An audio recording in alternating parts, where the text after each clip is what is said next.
everyone. We are going to go ahead and get started. I'm going to do a brief welcome, and then I cannot wait to hand it over to Dr. Bobbi Kurshan for our time together today. My name is Sarah McAllister. I am the Senior Associate Director here in the Office of Career and Professional Development with Alumni Relations at Tulane. Again, we are so glad that you're here. A couple quick housekeeping. This is being recorded and will be uploaded to our YouTube channel.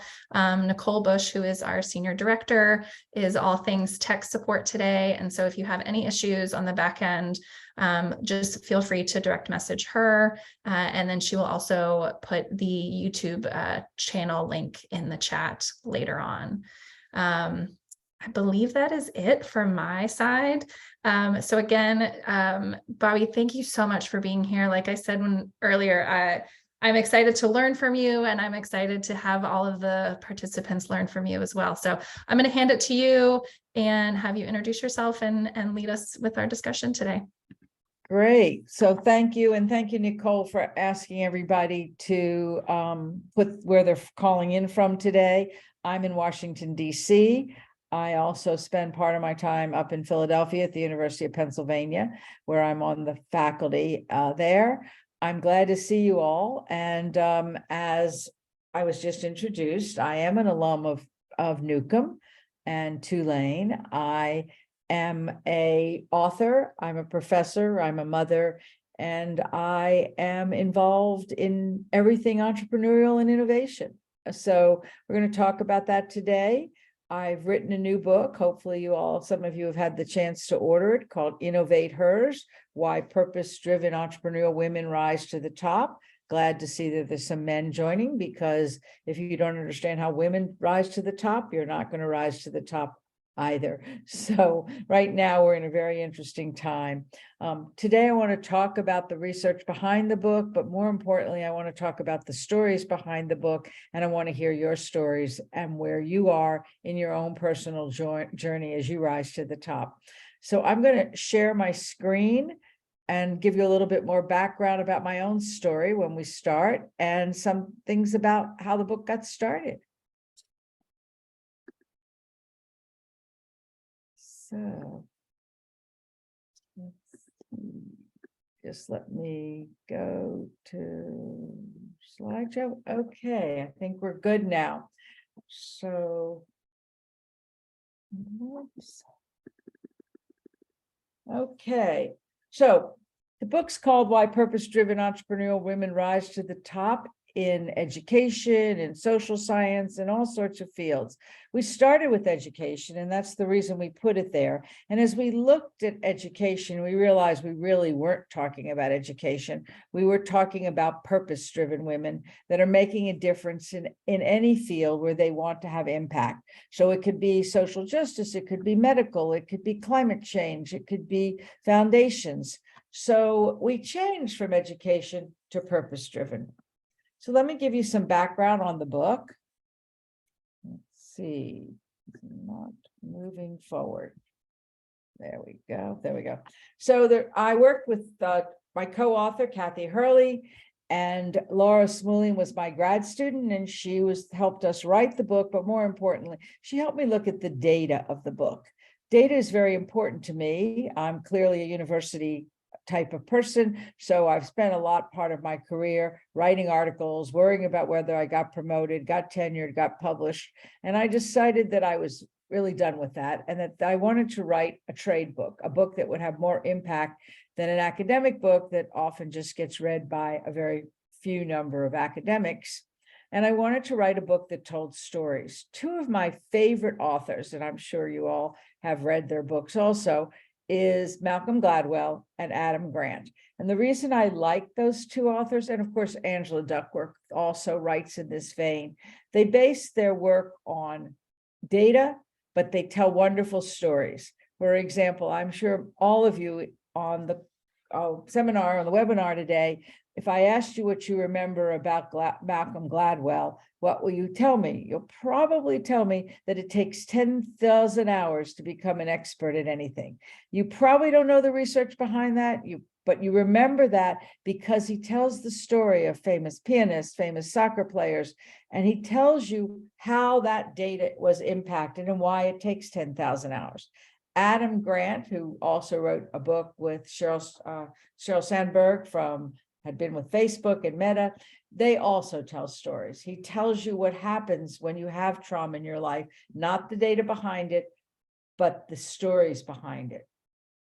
So let's see, why are we not going to the next screen?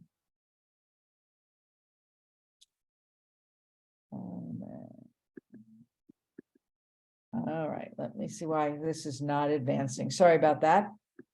I'm usually very good at this, but it's not advancing.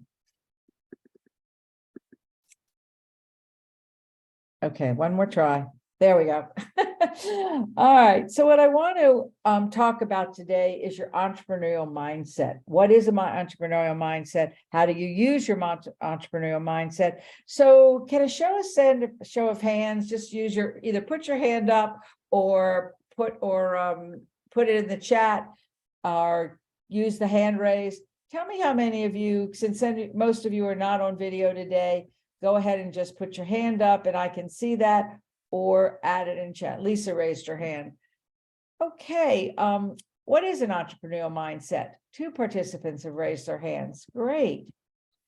So first of all, what is an entrepreneurial mindset? Well, we're going to talk about that in a minute. Most of you, by the way, probably do have an entrepreneurial mindset, particularly if you're a mother, a daughter, if you have children, if you are a spouse, if you are a career person, you are juggling many, many, many balls. And that probably tells me that you do have somewhat of an entrepreneurial mindset.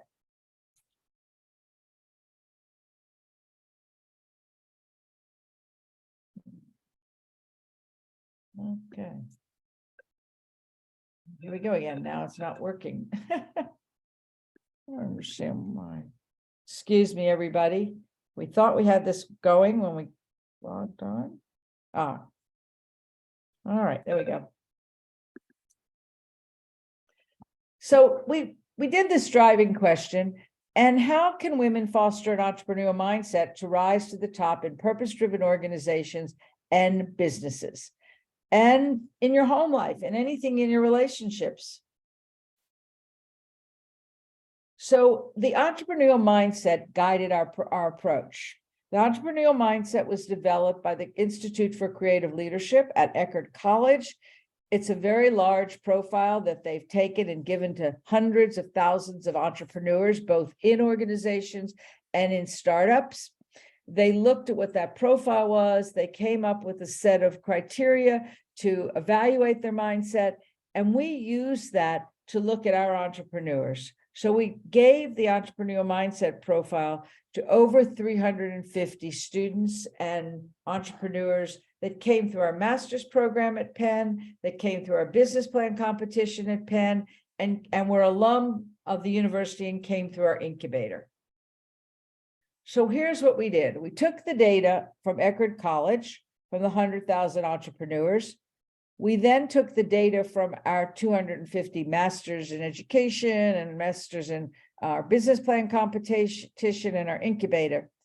And we then looked at a self-assessment that we gave to the women and video interviews with 27 innovators. And we came up with some really interesting data, surprising data. And that's the data I want to share with you today.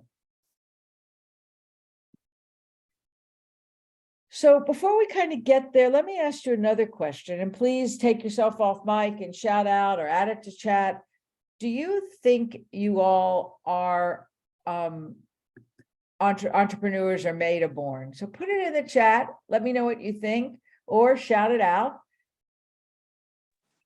Made. Made. Okay. Anybody else? Both. Good, Beth. I see both from Kamika. Made. I like that, John. We are on the same team here. Go ahead. So I think entrepreneurs are made, but you have to be born with an entrepreneurial mindset. If you're not born with an entrepreneurial mindset, I can make you a better entrepreneur, but I can't make you an entrepreneur.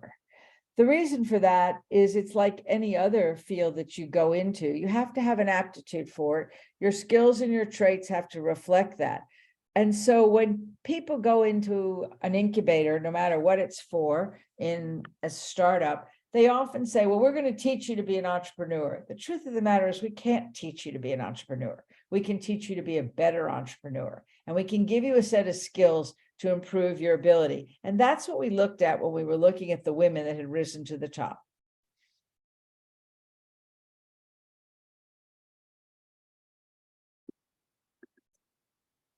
So what is the difference between traits and skills? That's the part we're going to talk about today. Most of you received an attachment in this invitation that included a self-assessment, which we'll share in a minute. But let's talk about traits and skills. There are a set of traits, 7 traits, and 7 skills.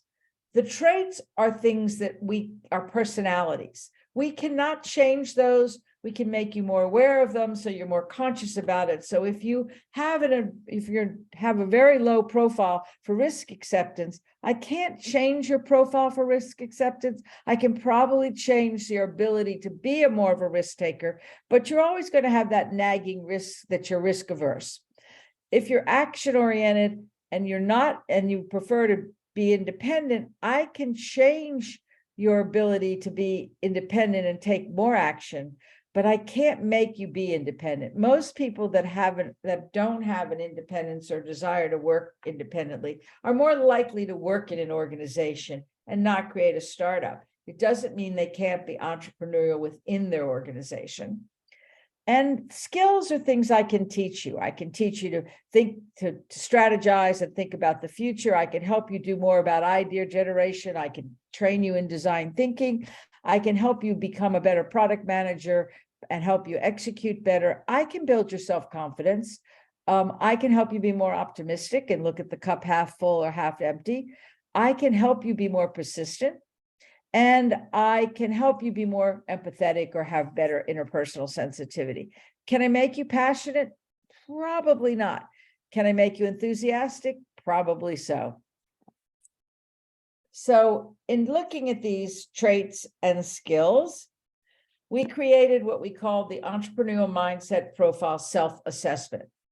And we asked over 100 women entrepreneurs what they thought their strongest personality and skills were, what their weakest were, and what they thought that was for their teams. What was their strongest personality or skills, and what was their weakest personality trait and skills.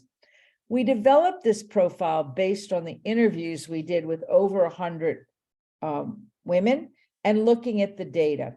When we explored the data, and comparing it to the EMP from Eckerd College and comparing it to the data that we collected, we found some very interesting trends. And as you would expect, you would find that women were different than men. No big surprise there. But we also found some very interesting ways in which they were different. And that's what we wanted to explore in the stories that we did. So we gave all of the women that we ended up putting in the book the full EMP, and then we asked them to do this self-assessment. If you want to take the full EMP, it's available on our website at www.innovatehers.org. And there's a link there that will take you to the Eckerd site, and for a small fee discounted off the regular fee, you can get your own EMP and figure out what your mindset is.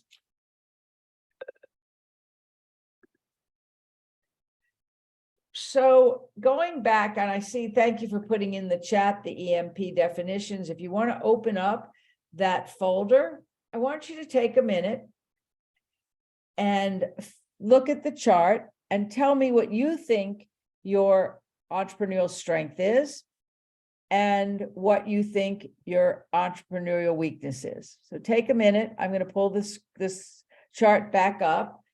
You can have more than one. If you want to put more than one, please do. Just take a second and fill it in. And as you're doing that, if you'll put into the chat what you thought your strength was and what you thought your weakness was for your personality. just take a second and fill it in, whether you think you're independent. And by the way, you probably, if you open up the link to the EMP and definitions, you can get this definition of these skills and traits. I'll leave this up so you can see what you're filling in.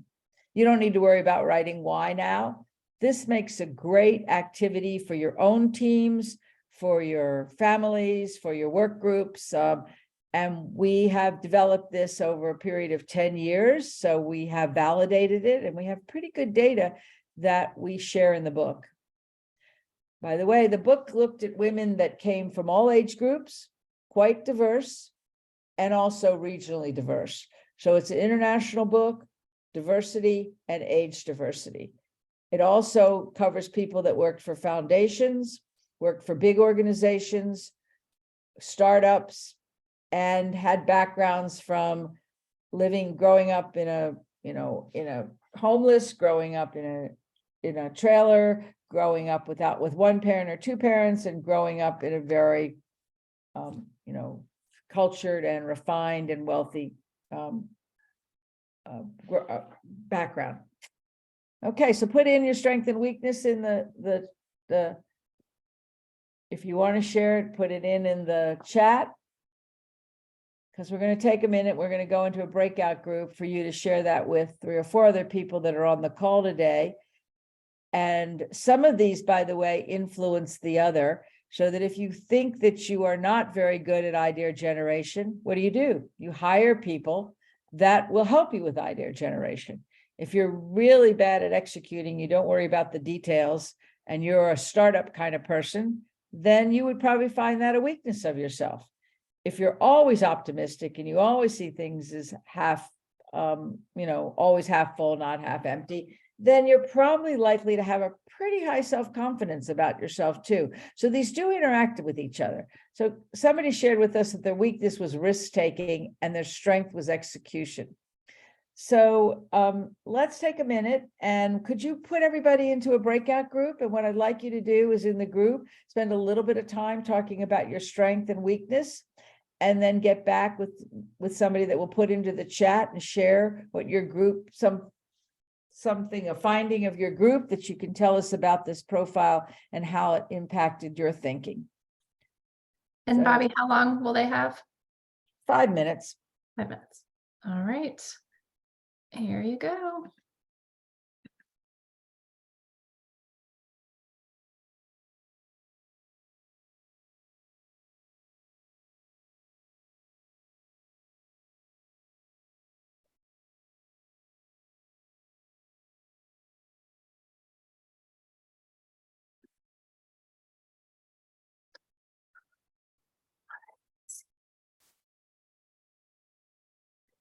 If you didn't get a group assignment, let us know and we'll put you in a group. Nicole, I kept you in the main room, but do you want to go to a breakout? I think we have a couple of other people. Sorry, unmuted. Mike is still in the main room. Leah. I'm going to stay in the main room for now. Okay. Yeah, everyone has been assigned. Let it come off mute if you can't figure out how to get into if somebody could put welcome back, and if somebody could put into the chat some comments or thoughts, what you learned, what you found out, whether you understood it. I don't care what you say it was dumb, say it was great, say it worked. whatever feedback you can give me is very helpful. And just add it to the chat or shout out. I turned off the slideshow for a minute or two so we can get some feedback. And one of the things that I always look for is, how did your weaknesses and strengths, was there parallel to them? Did they correlate?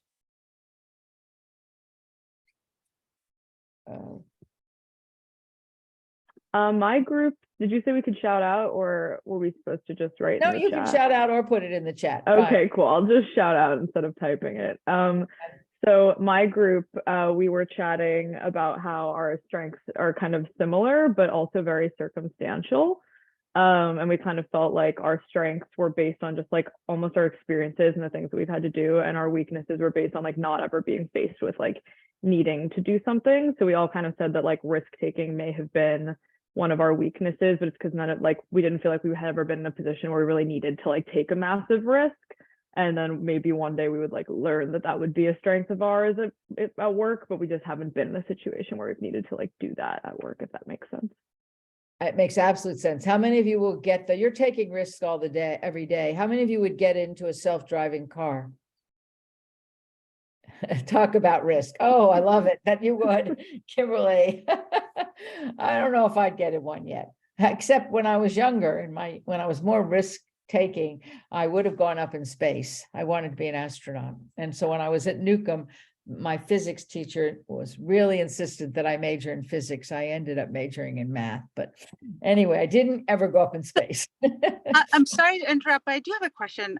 Sorry, my screen is blank too. But so are we factoring in the, so just because of the example that you used, so not a lot of research has been done on, automated driving yet. And so are we really including risk as a factor of, and a larger interest of risk to other people as well as yourself versus risk because you want to risk a certain amount of money that you have or risk a certain amount of wealth or time that you have into a certain project, not knowing where it's going to go, but it's not harmful. You see where I'm going kind of with this? I do, absolutely. And the answer to your question is your risk profile will be higher if you're willing to take risks personally and for other people. And that doesn't mean just money. Think about the insurance industry today and CEOs of corporations. More boards require male CEOs to have CEO insurance than female CEOs, because male CEOs are more likely to jump out of an airplane. Female CEOs will think about the other people that may affect, their families, their life, and people that work for them if something were to happen to them. So the answer to your question is your risk profile will reflect your risk level for yourself as well as for the people and the things you do. Thank you. So I guess it's sort of relating to impulsivity as well. So how impulsive are we versus assessing the risk properly and then taking it? I guess if you're jumping in, then you're more risk taker. Right. Cool. Thank you. Yeah, I always thought I would get in a self-driving car, but I read so many things about them that I'm not quite ready to get in one. I don't like to drive personally, so a self-driving car would be perfect for me.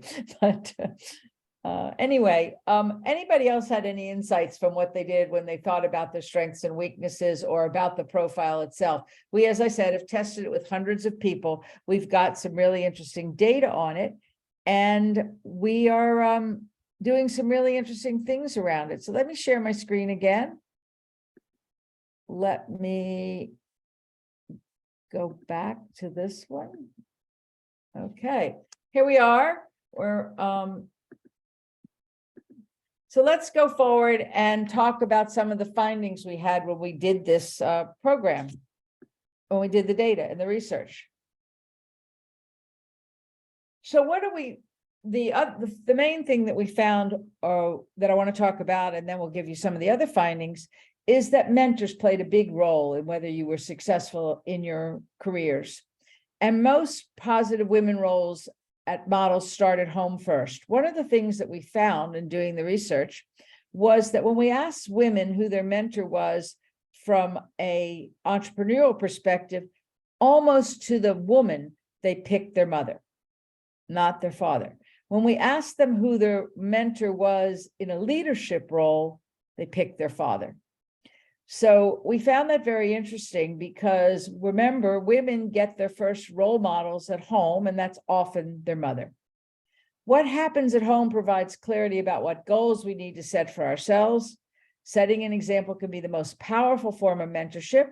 So males that are in roles that are overseeing, supervising, working with women have to be role models. And often they're not. They're not very good role models. And so I find a very interesting role reversal going on in my research that women are mentoring men on how to be mentors. They're also finding that men are becoming more sensitive to mentoring women. It turns out that in the beginning, if you're from my generation, we often had only male mentors. We didn't have a whole lot except for informal females at home. Now I find myself with mostly women mentors. And I also find another thing that's playing into play. I have women that I have mentored for years. And now the role reversal has happened. They've become successful in their careers and they have become my mentor. Not only have we become friends, but they have become my mentor. Mostly today, you want to look for mentors in the workplace, and they often become, as I just said, longtime allies and friends. You want to pay it forward by serving as a mentor. And for women, that's really, really hard to do. We just are so busy, and men too, but particularly women, because they're still, even though there is more sharing of the roles at home, they're still taking on multiple jobs. It's okay to get advice when you're stuck. Women often are afraid to ask for advice because it looks like a sign of weakness, and women are afraid to ask somebody to be their mentor. The gender of the mentor does not matter. What's important is to have someone who believes in you and you trust. And women-to-women mentorship is helpful with work-life balance decisions. So you can have a mentor that helps you with the work-life decisions, and you can have a mentor that helps you at work. And you may have a mentor for a short period of time, and that mentor then becomes your friend, or you move on, or you both move on because the mentorship that they were providing to you was not as important anymore. You didn't need that. And so most of my mentees that have moved on, we touch base every once in a while. We'll see them in a meeting. We'll go out to coffee. I'll run into them and we'll talk about it. But I can only mentor a few people at a time. How do you decide how many people to mentor and how many mentors to have?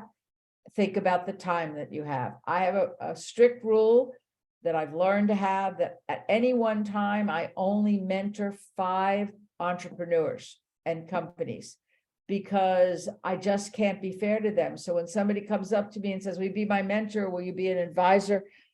My way that I answer is, I can't until I have one of my other companies move on.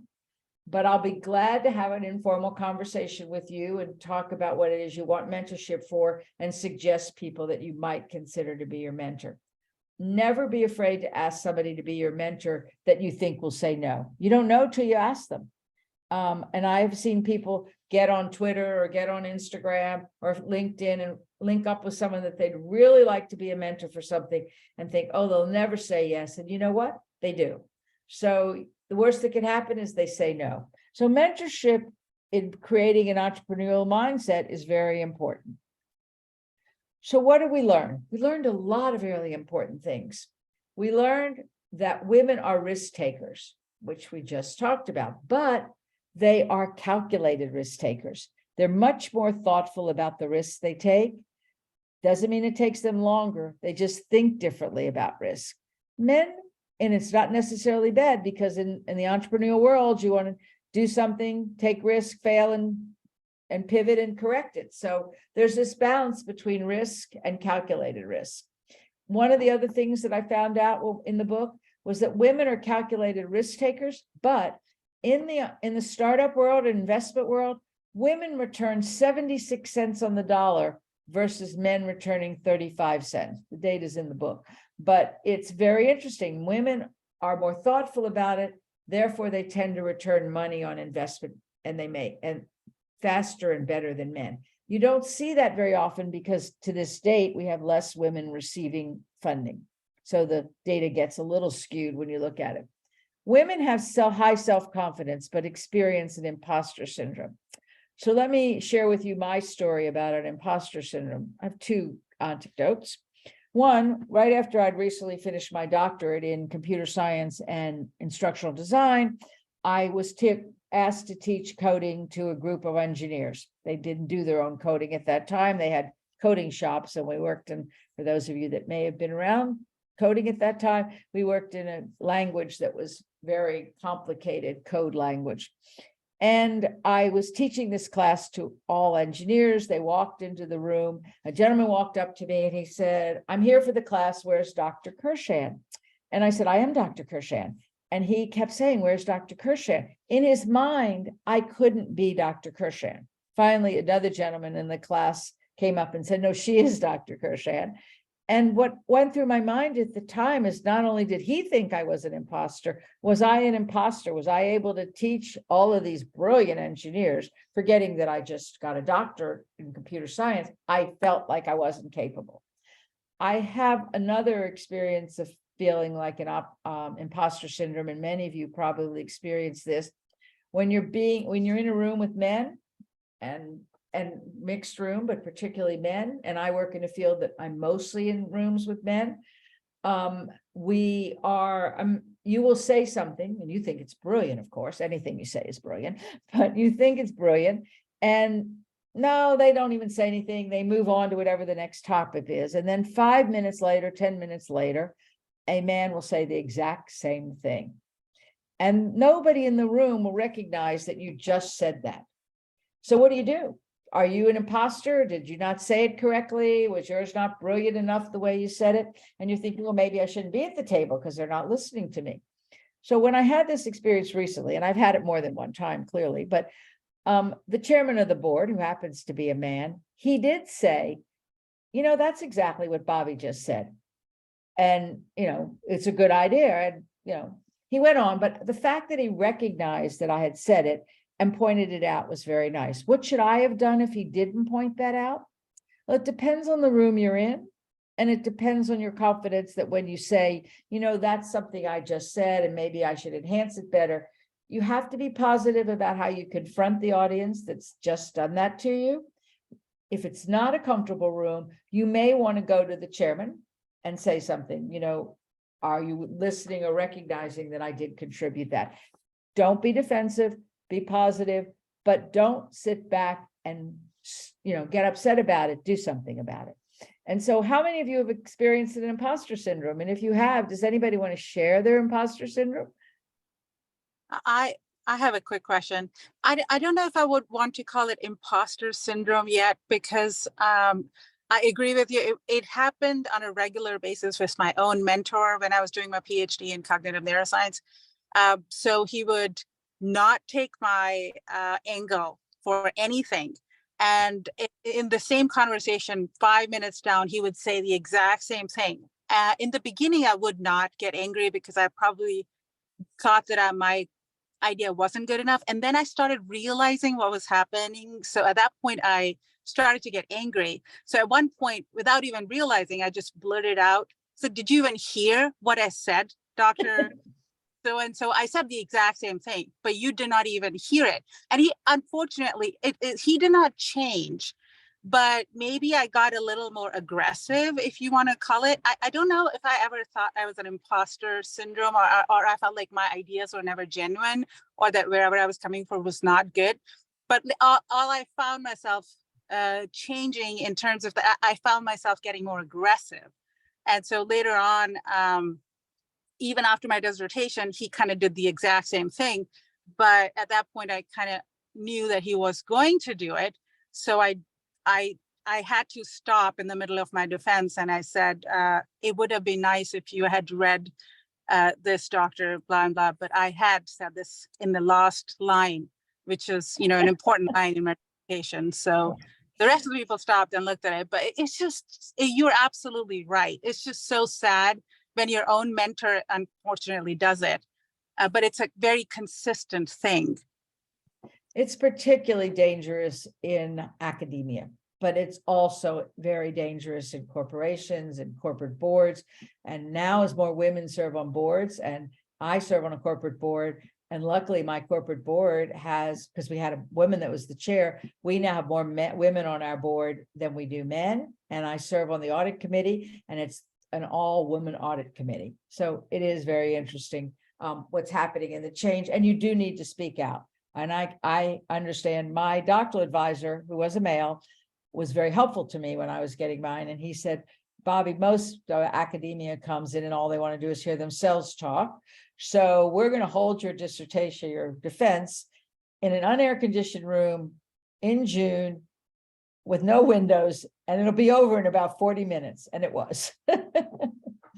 So anyway, you have to be sort of assertive, and you have to let your mentor know. Clearly your mentor or an advisor was not listening very well at the time, and hopefully you haven't let it restrict what you've gone on to do.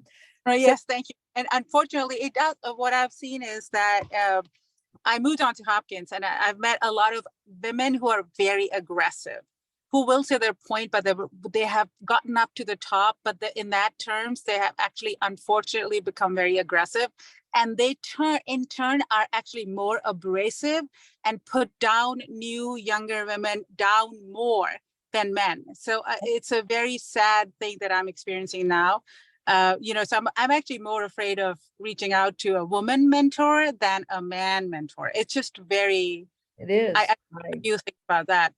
I understand. My doctor advisor told me not to put this particular woman on my committee because she said she'd be worse than the men. So I understand what you're referring to. Let's Thank you. talk about two other things that we learned. Women score higher on interpersonal sensitivity or empathy, which leads to better retention of teams and effective collaboration. And this was the anecdote around this is this turned out that when women fire better than men because they have higher interpersonal sensitivity. When a woman is firing somebody in the organization, she will say, you don't fit. Let me help you figure out where it should be. Clearly, there are cases when somebody should be fired. So I'm not suggesting that you can always do this. But in general, women are more sensitive to the need of the person they're firing, helps them, and that makes their teams feel like they're part of a team and collaborative. I know a woman that got fired recently by a CEO that I have a lot of respect for. And she had this woman say, oh, this is the right decision. Thank you for firing me. I mean, kind of thing. So women tend to be better at that. But what was also interesting is when men fire, they're not any less nice about it. That's their job. But they always take it from the perspective that I'm reorganizing and you don't fit. Not what you need, but what I need. So it's not across the board, but our data show that in most cases, this was a trait that came out. They do have teams that stay together with them longer. One of the stories in the book talks about a woman that runs the largest foundation for women in India, and she has 90%, and they've been in business close to 40 years, 90% of her C-suite is still with her. So that goes from her empathy. The last thing we found, it was kind of an interesting and surprising.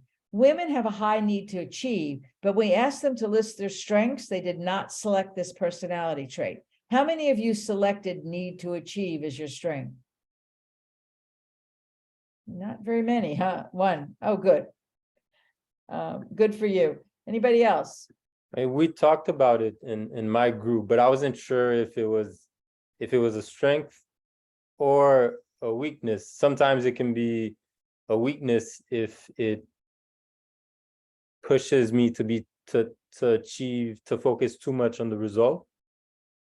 So that can slow me down. Mhm. But I don't even remember if I put it as a strength or weakness. I just know I was debating. Yeah, with I saw the- Kimberly also raised her hand about it. What we found in our data, which was fascinating, is they didn't pick it, but when you asked them about it in the interviews, one of the things that they said was that they are afraid to put it as a strength because they think people will look at that as being too aggressive, as you said, of wanting to take over their job, wanting to run things. And so bosses would be afraid to hear that. And women that are always, particularly if you grew up in a home where you had a lot of brothers or your father was the achiever, you probably don't think you should be telling people that you want to need to achieve and go forward. So, but when they did the profile, because the profile is clearly one of those profiles that ask questions both ways so they can find out which you really are believing, women have a high need to achieve on that profile. And yet when you ask them to select that strength, they did not pick that. So really interesting data. So I hope when you read the book, if some of you have the chance to read it, you will look at how your strengths and weaknesses line up with the women interviewed in the book. And there's great stories. And we learned a few more key insights that I want to share. And I want to open it up to questions in a minute and then close with an excerpt from one of the stories. The female entrepreneurial mindset drives women's success and purpose-driven organizations. your mindset clearly drives it. And by the way, this is true of men or women, but women particularly in purpose-driven organizations, because when you look where the CEOs, women CEOs of both startups and organizations and foundations that are women are running, they are in purpose-driven. They have high missions with social impact. Women with an entrepreneurial mindset are well matched with the skills needed to lead a purpose-driven organization. So again, when you do your profile and you look at your strengths of skills and your weaknesses, you are well suited in most cases, if you have an entrepreneurial mindset, to drive and run that organization. Women can take concrete actions to overcome barriers, develop their entrepreneurial mindset, and set themselves up on a path to rise. Basically, as I said, women, you can change you learn your skills and improve them. You can enhance your traits. You can't, if you are risk averse, you're going to continue to have some risk averse, but you can certainly be aware of it and adjust for it. Women with great mentors were more likely to rise to the top. So we asked every woman in the book about their mentors, who their mentor was between their mother and father, and who their mentor was at the beginning of their career and who they mentor. So we got a lot of data on mentorship. Chapter in the book talks about mentorship and what you can do to be a mentor, get a mentor, and use your mentors appropriately. So we have a whole website, innovatorhers.org. We give all the research behind the EMP white paper. We run webinars, blogs, and book clubs. We run special features and have lots of resources on our website. And we also have a newsletter. And if any of you want to share your story, please subscribe, click that link on our website and share your story. So I'm going to open it up to questions and comments and anything else you want to share.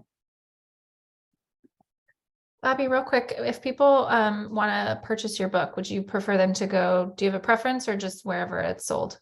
Wherever it's sold right now. Amazon is running a special on it because we put it on for another program we were doing, and you can buy, while I would love to sell paperbacks, you can buy a Kindle version of it too. Yeah. So I'm going to stop my share, open the screen up for comments, questions. Please either put the question in the chat or raise your hand or speak out. Alexandra. I have a question about, in your research, did you think about women that participate in competitive sports? And so I'm curious to know if there's a correlation there, if it just either the willingness to participate in competitive sports or the experience of participating in competitive sports, whether that makes a difference in how they lead in their careers. I think it does, and we did interview lots of women that were in competitive sports, both at the university level and some professional sports. People that professional. One of the women in the book would have been an Olympic from her country. And we also, personally, my niece was a paid competitive sports at soccer at Penn, and she is now the only female NBA agent. So, and she's writing a book on exactly what you just asked about, how it affects women and how women in both competitive sports and in the NBA, as well as, I mean, in the NBA as men and in the other fields for women. So her book will be out soon, and her name is Danielle Jeweler. And if you look her up, she just recently signed the largest contract. And I don't follow the NBA, but she got a lot of press when she signed a contract for a guy that had been injured and then got redrafted and got the largest 3-year contract of any NBA player coming back into the game. So yes, there are books on it. We interviewed them, and we learned a lot of data. Women, depends on whether their coach is seen as this sort of god or mentor. So male coaches and women coaches, looking at women athletes, they have to definitely think about their way that they interact with female athletes. And of course, we have all the stories you've heard about on sexual abuse, both men and women. So it is a very interesting area to look at, and the mindset definitely affects that. Any other questions or comments? I'm going to end up, I want to read a story, and this one is particularly relevant to me because Lisa, as I described to you, Lisa's now my mentor. I was her mentor for many years. Lisa Hall runs the Apollo Management, which is one of the largest private equity groups in the world. She runs their $2 billion social impact fund. She is struggling with her own personal story now of medical issues and had a liver transplant. But in the book, before we knew all this, when we wrote the book, I'm going to read a portion of her story. Lisa made a decision to do well when she went to the University of Pennsylvania as a Wharton undergraduate. Following graduation, she fatefully and accidentally ended up in a credit training program at a large bank and eventually worked in the group that made loans to affordable housing developers. She said, "I hit the jackpot for a first job. Here was this work that made money, was business-oriented, finance-oriented, and served the common good because it produced affordable housing. And I had a series of jobs along the way that really did that. Without planning it, she had found work that allowed her to do well and do good, honoring the values instilled in her at a very young age." Lisa went on to get her MBA at Harvard.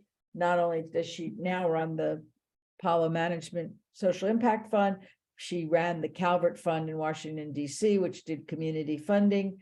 And she is an amazing woman. And she needed to make money because she had a lot of loans. She was from not very, well-off family when she was growing up. Her parents were both teachers. She got scholarships and loans to go to the university. She had to pay them back. So the stories in the book are very touching and very moving. I think you will enjoy the stories. I hope you will share your stories with me. And you can reach me at both through my website and both through my email at bkurshan@gmail or bkurshan@innovatehers.org. And I hope you've enjoyed being part of this as much as I enjoy doing this. Thank you so much for today. And thank you everyone for the engaging conversation. And please reach out to Bobbi if you have any questions. Thank you again, Bobbi. Thank you, and enjoy the rest of your day or evening. And thank you for participating. All right. Take care, everyone. Yeah.